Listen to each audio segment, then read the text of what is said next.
사도신경 말씀 오늘 마지막 12번으로 마무리하겠습니다.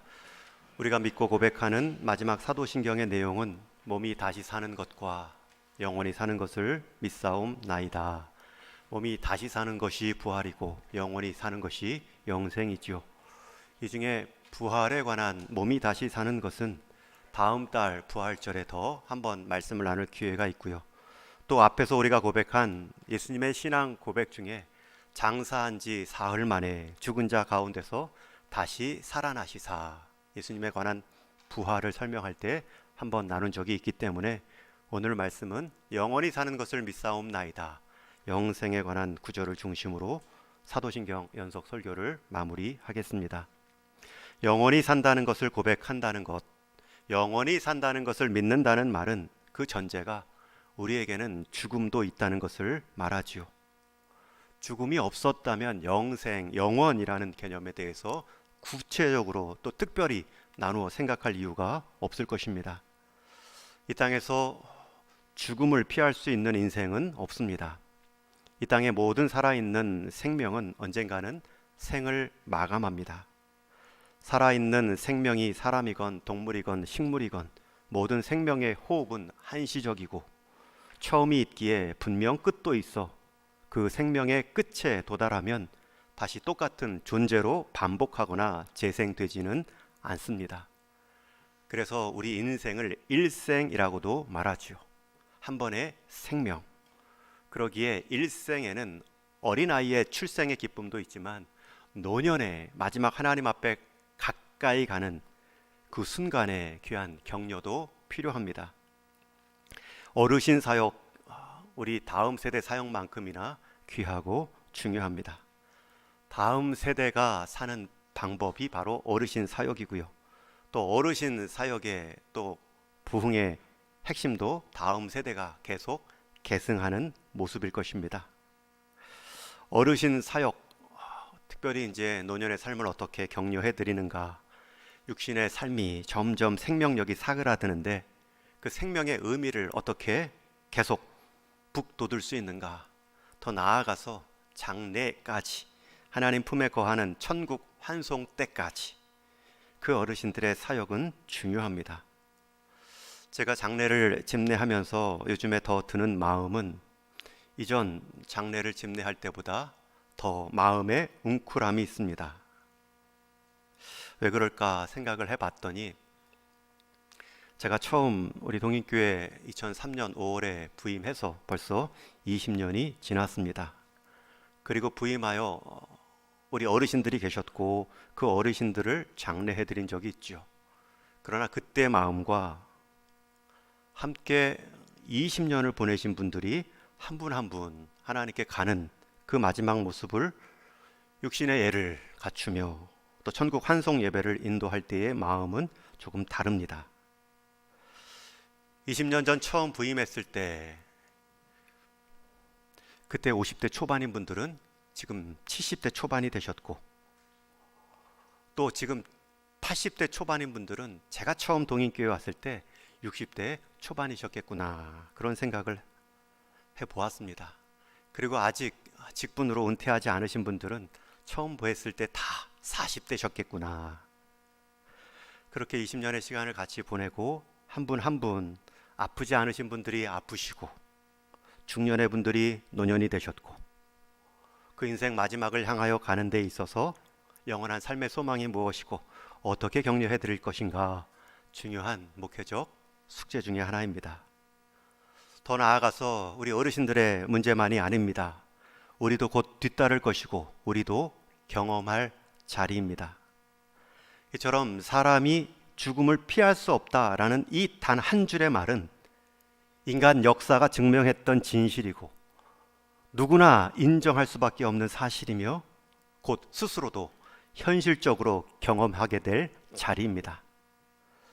이처럼 죽음이라는 것 가장 피할 수 없는 분명한 사실이지만 또 가장 부인하고 싶은, 가장 쉽게 망각하고 살아가는 현실이기도 합니다. 그러기에 많은 사람들이 의도적으로 모른 척하고 생각해서 지우는 사람이 있는가 하면 반대로 죽음에 직면하여 죽음의 의미를 새롭게 하고자 하는 인간적 노력도 볼 수 있습니다. 모리와 함께한 화요일이라는 제목의 책이 있습니다. 이 책이 1997년에 출간되었는데 우리나라에서만 300만 부가 팔리고 읽힌 책입니다. 특별히 1997년은 IMF, 그 잔혹한 시대가 찾아온 해이죠. 그 엄혹한 현실에 위로가 되어준 책이었고요. 그 책의 내용은 점점 몸이 굳어가는 루게릭병에 걸려 죽음을 앞둔 몰이라는 한 노 교수의 이야기입니다. 이분은 학식도 신망도 많이 사람들로부터, 학생들로부터 받은 노년의 삶이죠. 그러다 TV를 통해 그의 모습이 소개되었고 그 TV를 통해 20년 만에 한 제자가 찾아옵니다. 졸업 후에도 계속 찾아뵙겠다는 약속은 삶의 분주함으로 지켜지지 못했고 우연히 TV를 통해 죽어가는 노 교수님의 모습을 접하고 찾아온 것입니다. 그리고 저자는 4개월간 매주 화요일에 이 교수님을 만나 마지막 수업을 받습니다. 하나의 주제를 교수님으로부터 듣고 기록하지요. 세상, 가족, 죽음, 사랑, 일, 이러한 주제들을 14번이나 대화하며 그 기록을 남긴 책이 바로 모리와 함께한 화요일입니다. 그 중에 죽음에 관한 내용을 보면 그렇게 학식이 있고 덕망이 있으며 그리고 실제 죽음을 앞둔 한 노교수의 고백이기에 우리가 귀담아 들을 필요가 있지요. 이렇게 요약해서 말합니다. 죽음이란 것을 피할 수 없는 숙명으로 인정하고 그 과정에서 삶의 긍정적인 태도를 잃지 말아라. 즉 인간에게는 끝이 있고 끝이 있기에 그 삶의 유한한 삶의 태도를 항상 의미 있는 것으로 채우라는 내용으로 우리가 받을 수 있습니다. 그럼에도 이 노 교수가 제시한 죽음에 대한 처방은 아쉽습니다. 우리에게 인생의 끝을 바라보게 한 새로운 남은 시간에 새로움을 줄 수 있는 초대장으로 여기라라는 말은 귀하지만 정작 죽음 너머서의 시야까지 넓혀주지 못했고 죽음 너머서의 삶이 있음을 말하지 못한 것이 아쉽죠. 아마도 죽음이 인생 끝이다 라고 여기는 사람들의 최선의 최고의 선택이자 태도일 것입니다. 그러나 우리 성도에게는 죽음이 더 이상 끝이 아님을 알고 있습니다. 우리가 믿음의 고백 가운데 죽음에 머물지 않고 몸이 다시 사는 것과 일시적으로 사는 것이 아니라 영원히 사는 것을 믿사옵나이다. 우리는 이 신앙 고백으로 우리의 예배를, 우리의 삶을 지금도 이어가고 있기 때문이지요. 어떻게 보면 이 마지막 사도신경의 두 고백은 서로 어울리지 않는 것처럼 보입니다. 몸이라는 표현과 영원히 산다라는 말이 잘 연결되지 않을 때가 있죠. 몸은 지금도 노화하고 있는데 어떻게 이 몸이 영원히 살 수 있는가?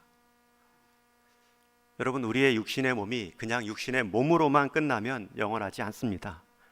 그러나 우리의 육신의 몸이 육신으로 살아가는 그 기회 속에 부활하신 예수 그리스도와 만난 몸이라면 이야기는 달라집니다. 우리 그리스도인 성도라는 말은 그리스도와 연합하여 한 몸을 이룬 사람이란 뜻입니다. 예수님의 죽으심이 나의 죽으심, 예수님의 부활하심이 나의 부활하심, 그리고 예수님의 다시 오심이 곧 그 부활의 몸을 실제로 경험할 날로 여기고 있습니다. 하나님은 원래 우리 사람을 처음 만드실 때 죽을 수 없는 상태로 영생의 존재로 만드셨습니다. 그러나 인간이 죄로 말미암아 영생의 근원 되시는 하나님께로부터 떨어져 나감으로 이제는 죽을 수밖에 없는 상태가 되었습니다. 원래 하나님의 의도는 죽을 수 없는 상태였는데 죄로 인해 영생의 근원 되신 하나님과 분리됨으로 죽을 수밖에 없는 상태가 되었죠. 이 상태를 다시 원래대로 되돌린 것이 바로 구원입니다. 구원이란 창조 세계로 돌아가는 것이 아니라 창조가 지향했던 창조 자체의 완벽한 회복입니다. 영생입니다. 김상욱이라는 TV에 자주 나오는 물리학자 분이 계십니다. 이분은 우리 생명에 관해서 죽음이라는 것을 이렇게 해석했습니다. 죽음이라는 것이 오히려 더 자연스러운 일이다. 여러분, 이 말이 뭐냐면 원래 지구 밖에는 생명이 없다고 하죠. 아직 생명체가 발견된 적이 없다라고 과학계는 말합니다. 그러니 이 지구 안에 내가 생명을 잠시 경험하고 사는 게 오히려 특이한 현상이라는 거예요.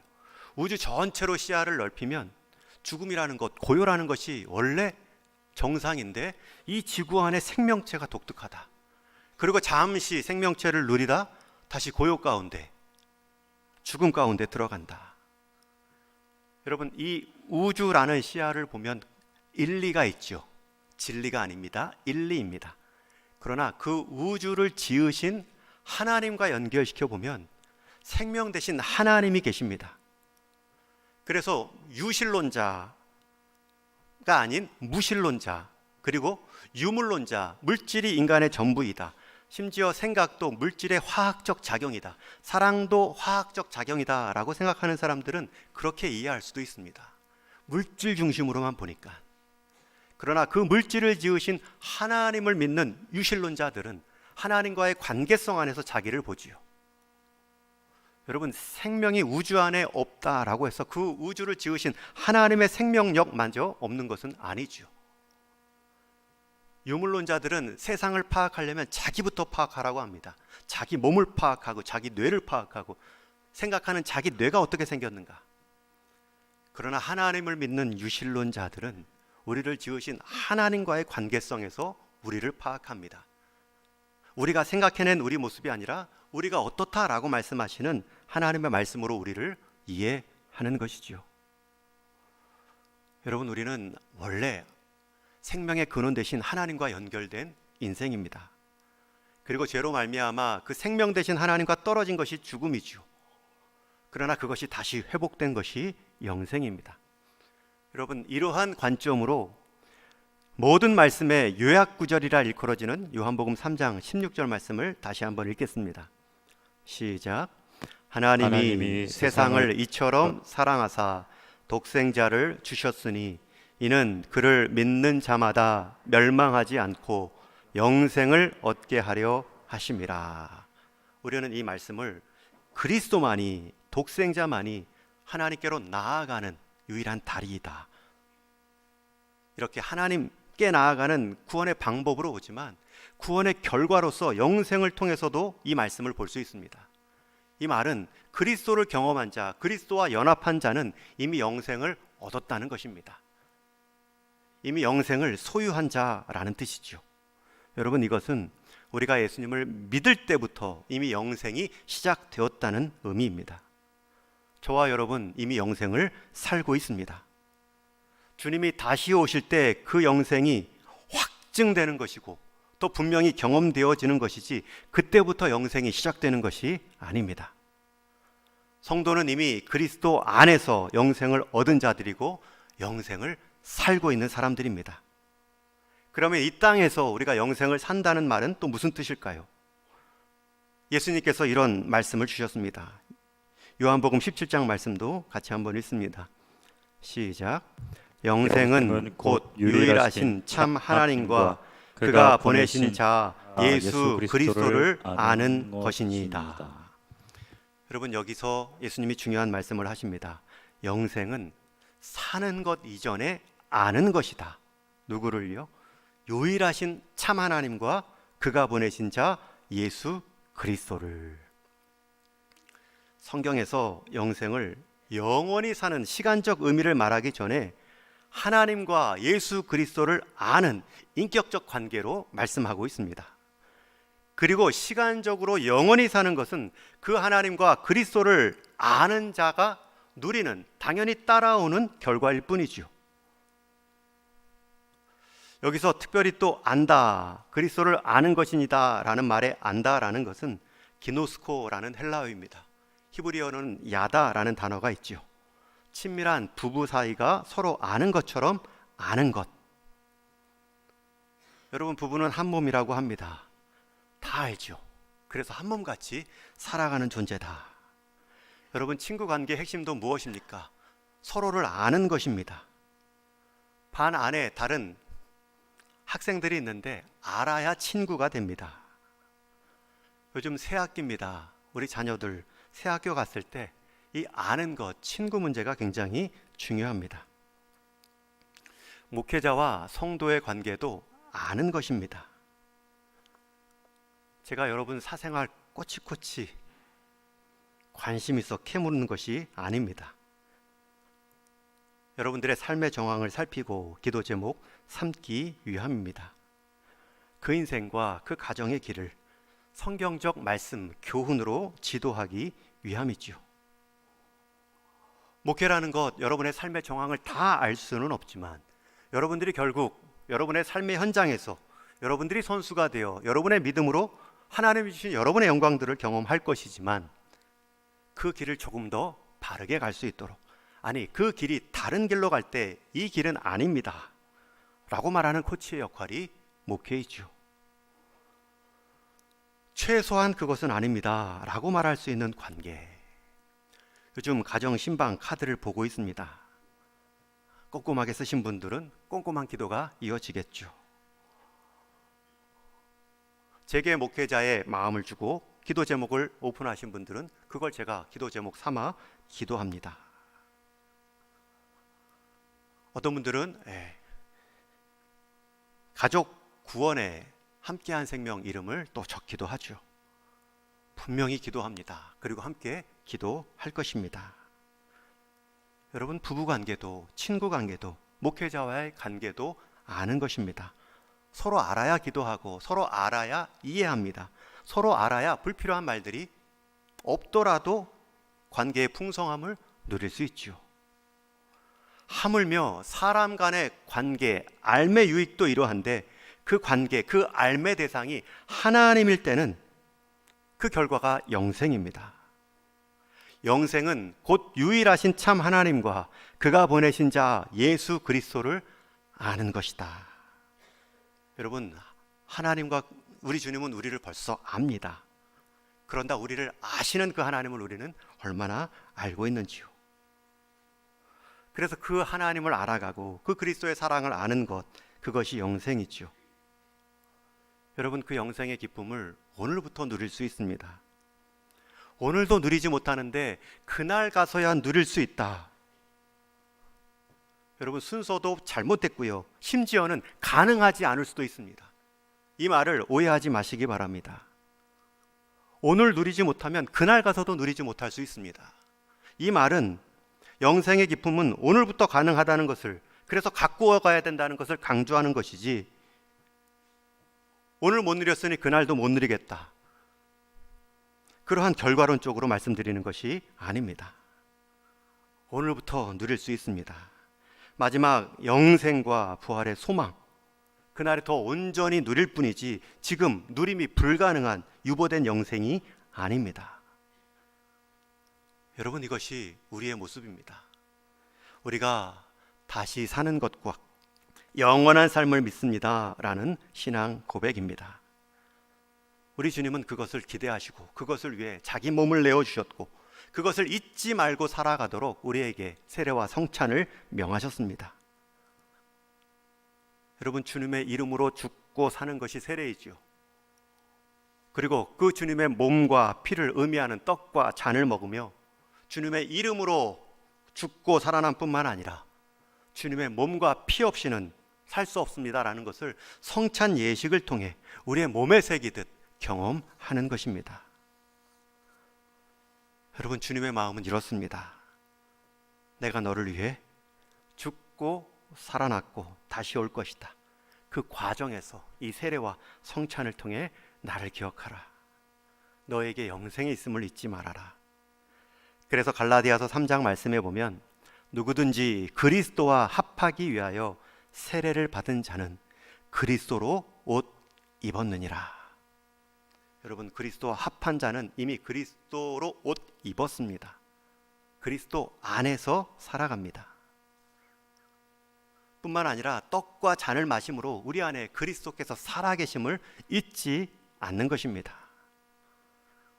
여러분, 이 영생의 기쁨, 이 확신이 오늘 우리에게 주어진 일생의 삶의 내용, 태도를 바꿉니다. 우리뿐만 아니라 이미 죽은 자들, 그리고 우리가 죽을 수밖에 없는 그 상황에서도 이 영생에 대한 확신은 우리에게 힘이 되죠. 오늘 말씀 13절에 보면 이렇게 위로합니다. 형제들아, 자는 자들에 관하여는 너희가 알지 못함을 우리가 원하지 아니하노니 이는 소망 없는 달인 이와 같이 슬퍼하지 않게 하려 함이라. 그리고 나서 먼저 잔다라는 표현을 하지요. 지금 성도는 죽음이 아니라 잔다라는 말로 바울은 비유하고 있습니다. 잔다라는 표현은 전제로 깬다라는 의미를 담고 있죠. 앞에 몰이라는 노교수는 죽음을 인생의 끝으로 여기며 끝나기 전까지 아쉬움 없는 삶으로 채우라 말하는 데 반해 사도 바울은 성도의 죽음은 잠자는 시간이고 깨어날 때가 있음을 말하고 있습니다. 그리고 깨어날 수 있는 그 근거를 14절에 이렇게 말하죠. 우리 14절 말씀도 같이 읽습니다. 시작. 우리가 예수께서 죽으셨다가 다시 살아나심을 믿을진대 이와 같이 예수 안에서 자는 자들도 하나님이 그와 함께 데리고 오시리라. 죽은 사람, 이미 예수님 오시기 전에 먼저 이 땅에 죽음을 맞이한 사람들은 자는 것이고 주님 올 때 깨어날 것이다. 그 사람들에 대한 위로뿐만 아니라 이 데살로니가 전서 성도, 이 편지를 받아본 성도들 가운데는 아직 이러한 바울의 진리를 체험하지 못했지요. 듣지 못했습니다.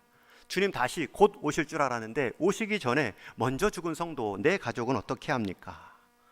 바울은 확신 있게 말하는 거예요. 우리가 예수께서 죽으셨다가 다시 살아나심을 믿을진대 예수 안에서 자는 자들도 하나님이 그와 함께 데리고 오시리라. 여러분, 성도의 장례를 천국 환송 예배라 말하지요. 영원히 사는 것을 믿사옵나이다. 나에게 적용할 뿐만 아니라 우리 가족들, 믿음의 성도들께도 적용할 수 있습니다. 성도의 죽음은 다시 깨어날 잠시 동안의 잠과 같기 때문에 장례 앞에, 죽음 앞에 다시 볼 기회가 없는 사람들처럼, 소망 없는 모습들처럼 슬퍼하지 말라고 13절은 권면하지요. 이는 소망 없는 다른 이와 같이 슬퍼하지 않게 하려 함이라. 유교 장례식에 빠지지 않는 것이 가족들, 여인들의 곡하는 소리입니다. 일부러 소리 내어 크게 울어야 용숭하게 고인을 보내는 것처럼 여기는 예법이 있지요. 어떤 상조 회사의 장례 지도자들은 그런 것을 더 부추기는 듯한 모습도 봅니다. 심지어 장례 집례자인 저보다 목소리가 더 커서 본인이 이 장례의식을 좌지우지하려 할 때에 제가 따로 불러 말씀 전하죠. 드립니다. 제가 장례 순서는 우리 장례 지도사분의 도움을 받지만 장례의 의미는 제가 지도하고 제가 부여합니다. 저를 따라 주십시오. 여러분, 슬퍼하지 말라는 감정의 부정을 말하는 것이 아닙니다. 그보다는 슬픔의 이유를 제대로 한번 점검해보고 소망 없는 자와 같이 그냥 해왔으니 그냥 해가지 말고 우리가 정말 슬퍼할 것들을 하기 위해서는 슬퍼하지 않아도, 말씀의 약속을 붙들고 슬퍼하지 않아도 될 것들은 마음을 지켜가는 것입니다. 저와 여러분은 정말 소망이 있는 자들이기 때문에 정말 울 것을 위해 울 수 있는 자들입니다. 우리 자녀들을 위해 울어야 되지요. 우리 불신 가족들을 위해 울어야 되지요. 그래서 15절부터 17절의 말씀은 성도의 죽음을 잠으로 비유하며 그 먼저 죽은 자들, 그 잠에서 깨어날 자들의 영광을 이렇게 계속 설명합니다. 주의 강림하실 때까지 우리 살아남아 있는 자도 결코 자는 자보다 앞서지 못하리라. 사도 바울은 데살로니가 교인들을 지금 신학적으로 정리하며 위로하는 것입니다. 먼저 죽은 자들도 자는 것이고 주님 올 때에 함께 깨어 부활의 몸, 영생의 자리에 동참한다. 그 영광스러운 모습을 계속 17절에 보면 그 후에 우리 살아남은 자들도 그들과 함께 구름 속으로 끌어올려 공중에서 주를 영접하게 하시리니. 여러분, 이 표현 때문에 우리가 휴거라는 말들이 나왔고, 우리가 공중부양하듯 하나님을 공중에서 볼 것 같은 그림을 보았는데요, 우리가 그 마지막 장면은 아직 경험하지 못했기 때문에 단언할 수 없습니다. 그러나 그 장면보다 더 분명한 내용이 있습니다. 그것은 그들과 함께 구름 속으로 끌어올려. 여기서 구름이라는 것은 보이는 구름 이전에 구름이 상징하는 하나님의 영광입니다. 성막과 성소에서, 성전에서 하나님께 드린 제물이 올려졌을 때 하나님이 구름으로 그 예배를 받았다, 임재의 표현으로 구름을 사용하시지요. 또 여기서 공중으로 올려라는 표현, 이 공중도 권세를 뜻하는 단어입니다. 모든 권세 위에 권세 되신 그분께서 이 땅 안에 스스로 권세자, 스스로 권세 있다 말한 것들을 다 발 아래 두고 우리가 주님을 배웁는다는 뜻입니다. 그러니 여러분, 우리가 주님 배울 때에 이 마지막 영광스러운 장면을 기억하십시오. 하나님이 임재의 상징으로 구름을, 그리고 하나님께서 최고의 권력자이심을 보여주시는 세상 권력을 다 땅 아래 두시고 그 위에서 우리를 영접해 주십니다. 모든 세상 권위 위에 심지어 죽음과 죄된 자리를 누르신 그 권세 앞에 우리가 선다는 뜻입니다. 몸이 다시 산다라는 것은 죽은 나사로가 잠시 죽음을 맛보고 육신의 생명을 얻고 다시 죽는다는 의미가 아니죠. 영생을 산다는 말은 이미 존재 자체가 바뀌었고 주님 다시 오실 때에 그 높은 권세로 그 큰 영광 중에 우리가 참여하는 존재임을 의미합니다. 성경에서 말하는 부활의 몸, 영생의 몸은 하나님의 권세 앞에 서고 살아가는 모습입니다. 그래서 이어지는 16절에 보면 예수님께서 다시 오실 때 호령과 천사장의 소리와 하나님의 나팔 소리가 들릴 것이라 말씀하지요. 여러분, 이 세 가지 표현은 다 구약에서 하나님의 다스림, 하나님의 왕되심, 하나님의 통치를 보여줄 때 사용하는 표현입니다. 물론 마지막 날 이렇게 우리의 정신을 번쩍 나게 하는 호령과 천사장의 소리와 나팔 소리 비슷한 무언가시 들릴 수도 있습니다. 그러나 이 표현의 원어적 의미, 먼저 생각해야 될 의미는 하나님은 왕권을 가지고 오시는 분이시라는 것입니다. 그분께서 우리를 맞아주십니다. 그러니 이 땅에 잠시 우리가 육신의 몸을 입고 살아갈 때에 세상 권세 누렸다 너무 자랑할 것이 없고 세상 권세 못 누렸다 너무 낙심할 것이 없습니다. 하나님 입장에서 보면 그거는 판단의 기준이 아닙니다. 하나님이 보시는 판단의 기준은 최고의 권세 대신 그 하나님을 얼마나 의지하고 드러내 보이며 살았는가입니다. 이것을 모르고 살면 똑같이 우리는 단 한 분뿐인 인생, 일생의 기회를 똑같이 세상 기준으로, 세상 가치와 세상 방법으로 싸우다가 영생을 가진 자임에도 불구하고 죽음이 마지막인 것처럼 살아가는 사람들과 경쟁하다 끝날 수도 있습니다. 이미 다이아몬드를 가졌음에도 불구하고 동전 몇 개를 놓고 동전 몇 개를 얻기 위한 세상의 방법과 수준에 만족할 수 있다는 뜻입니다. 하나님의 은혜를 이 땅의 영광으로만 제한하며 오해하는 신앙생활이 얼마나 안타깝습니까? 인간적으로 죽음에 대항하며 가장 힘써 살았던 사람이 중국의 진시 황제입니다. 이 사람은 중국 만리장성을 쌓은 사람이고 또 이 사람의 무덤이 중국 서안 바로 옆에 함양이라는 도시가 있는데 그곳에 있습니다. 그 무덤도 웬만한 산 같지요. 그리고 그 무덤을 지키는 토용, 흙으로 빚어 구운 병마용이라고도 하죠. 6,000개 이상을 땅에 심어 놓았습니다. 얼마나 죽음이 두려웠으면, 얼마나 살아생전 나쁜 일을 했고 많은 생명을 죽였으면 자기 무덤을 해할까, 자기 일을 향해 보복할까, 인간적 열심을 냈던 사람이죠.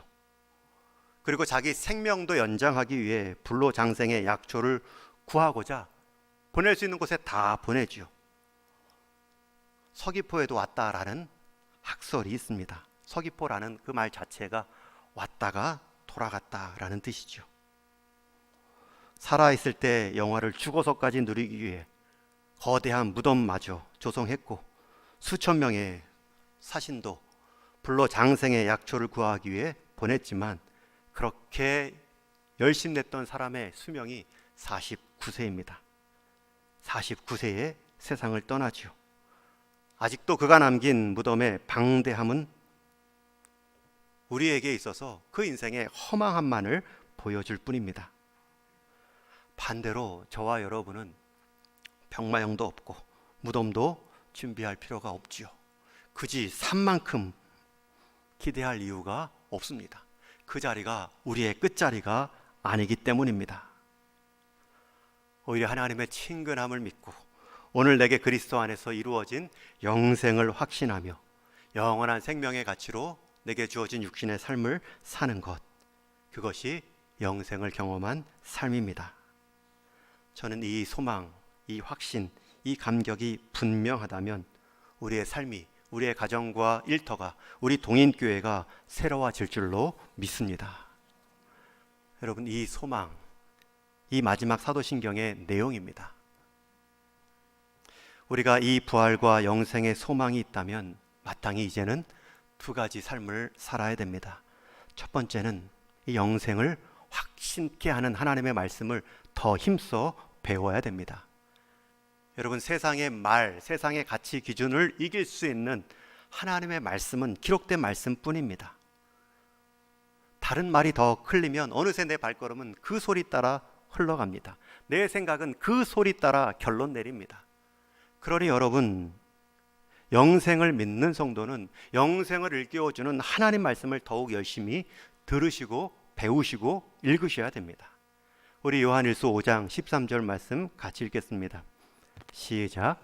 내가 하나님의 아들의 이름을 믿는 너희에게 이것을 쓰는 것은 너희로 하여금 영생이 있음을 알게 하려 함이라.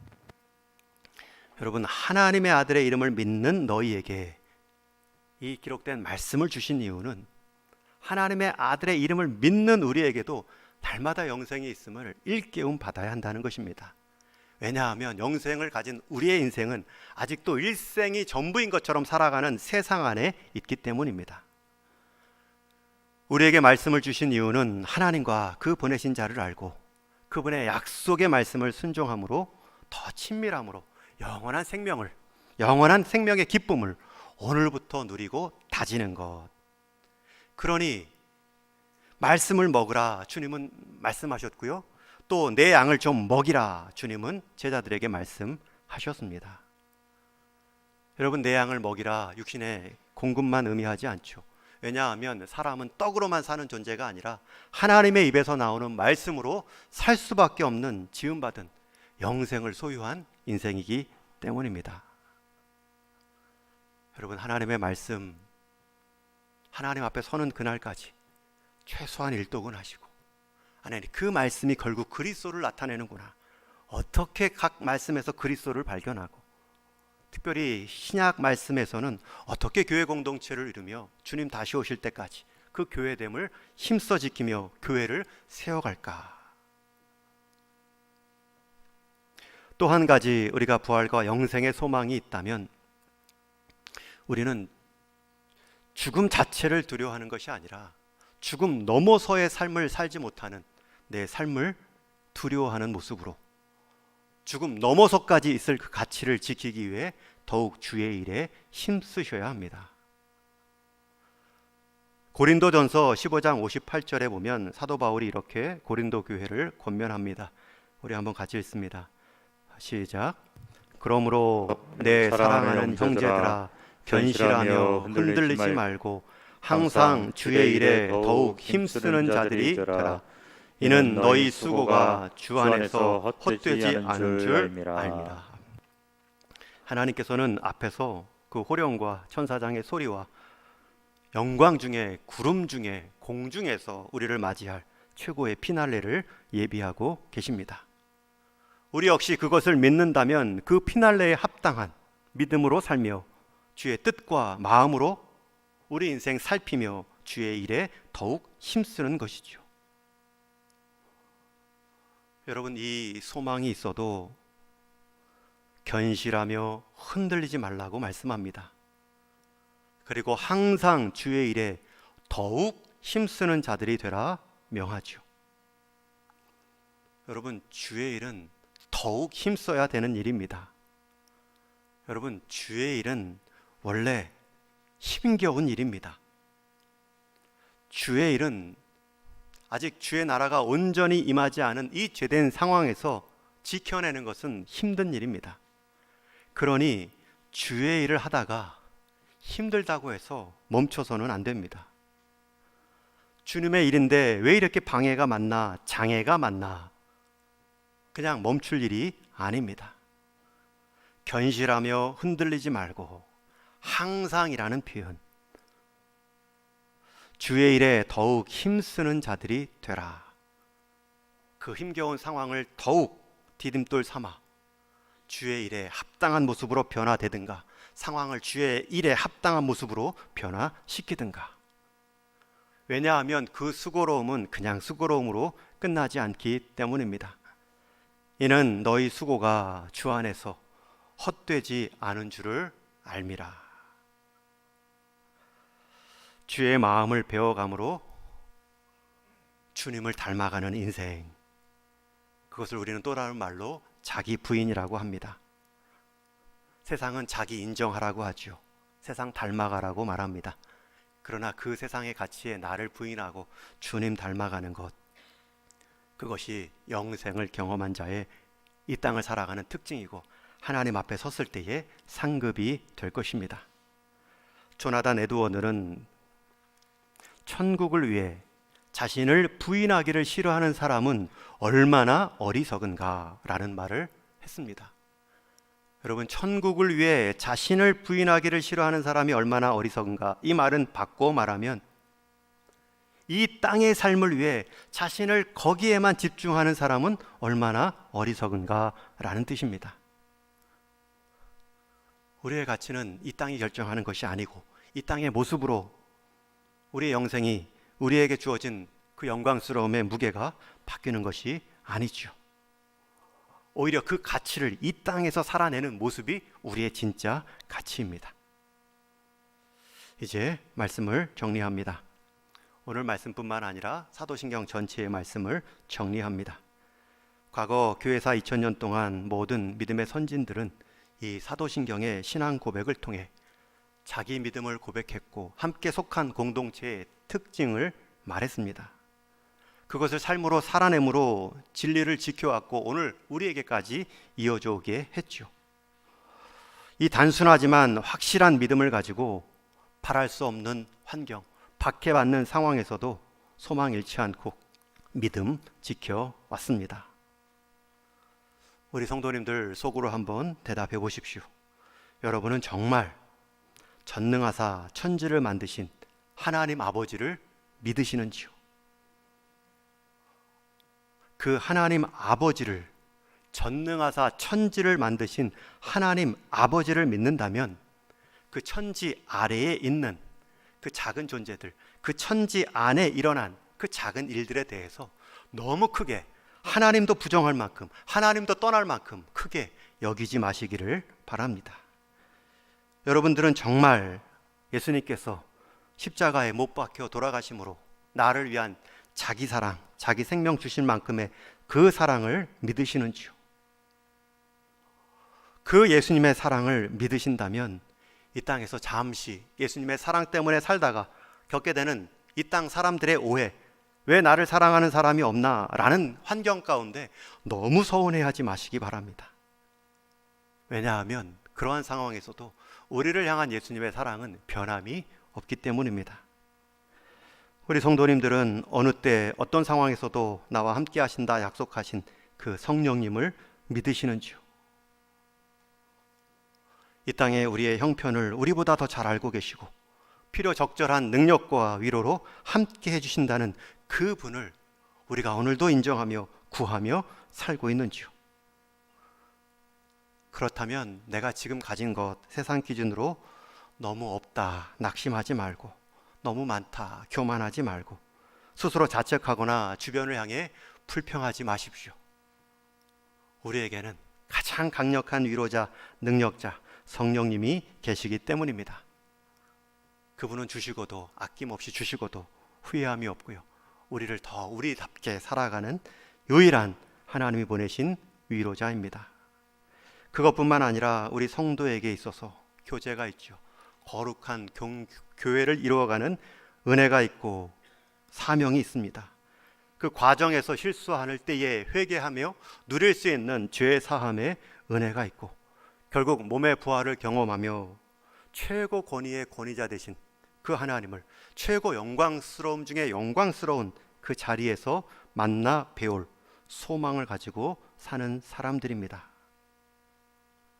그래서 오늘 말씀 18절에는 그러므로 이러한 말로 서로 위로하라. 여러분, 이것은 충분히 위로가 될 수 있는 우리 하나님의 약속입니다. 나만 위로받지 말고 서로를 위로해야 될 약속의 말씀입니다. 그리고 나서 사도신경은 우리가 다 아멘으로 끝내죠. 아멘이라는 말은 헬라어로 진실로라는 뜻입니다. 진실로 그러합니다. 사도신경이 우리의 진실로 아멘으로 끝이 나는 것이 우리의 모습일지라도 우리의 마지막 아멘은 우리의 온 몸이 변화되어 현실로서 하나님의 아멘케 하심을 볼 그날이 오고 있습니다. 우리 청년들은 장엄한 광경, 자연현상 앞에 마음이 웅장해진다라고 표현하는데 정말 이 웅장함의 내용은 오늘 약속하신 말씀입니다. 생명의 주와 우리가 연결되었고 그것이 잠시 죄범함으로 단절되었지만 다시는 물을 수 없는 그리스도의 희생과 사랑으로 그 자리를 온전케 하시며 우리를 오늘도 그 사랑 안에서 살게 해 주셨습니다. 여러분, 이것보다 더 마음이 웅장해지는 사건은 없습니다. 이 신앙 고백보다 우리의 공동체를 힘있게 묶어주는 고백도 없습니다. 이 믿음의 고백이 우리의 신앙 고백 가운데 우리 하나님 앞에서 온전히 경험되어질 아멘의 때까지 날마다 우리가 아멘하며 삶의 고백으로 받아낼 수 있기를 주님의 이름으로 축원합니다.